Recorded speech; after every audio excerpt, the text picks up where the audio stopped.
Friends, मी सुद्धा एक viral recipe करून बघितली.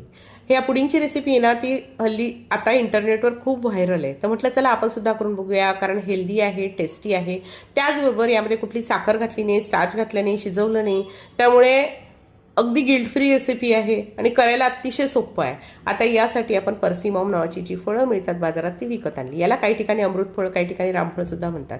आणल्यावर धुवून घ्यायची आणि त्याची साल काढून घ्यायची आहे. तर पहिल्यांदा करते मी रेसिपी, तर म्हटलं चला एकाच फळाची करून बघूया, कसं लागतं माहीत नाही आपल्याला. तर साधारण जर पाव किलो तुमचं जर फळ असेल तर त्याला 2 चमचे पोहे खायचे चमचे कोको पावडर घालायची. साखर नाही घालायचं किंवा दूधही घालायचं नाही. फळामध्ये आवश्यक तेवढी साखर आहे, कारण फळ चवीला अतिशय गोड आहे आणि त्यामध्ये पाण्याचं प्रमाण सुद्धा भरपूर आहे. त्यामुळे बाहेरून आपल्याला काही करायचं, अगदी 2 इन्ग्रेडियंटचीच आपली रेसिपी आहे. तर कोको पावडर आणि आपलं ते फळाचा गर ह्या वाटून घेतलाय. वाटल्यावर बघा असं मस्त दिसतोय. इथे सुद्धा खाण्याची इच्छा होते, इतका छान तो दिसतोय. त्यानंतर एका काचेच्या बोलमध्ये काढून घेतला आणि त्याला टॅप करायचं आहे थोडंसं. आणि आता काय करायचं, हा बोल 3 ते 4 तासासाठी आपल्याला फ्रीजमध्ये ठेवायचं आहे. 3 ते 4 तासांनी बाजूनी आपलं बघा पुडिंग सुटलेलं दिसतंय, मस्त दिसतंय. थोडंसं टॅप करा की लगेच ते निघतं.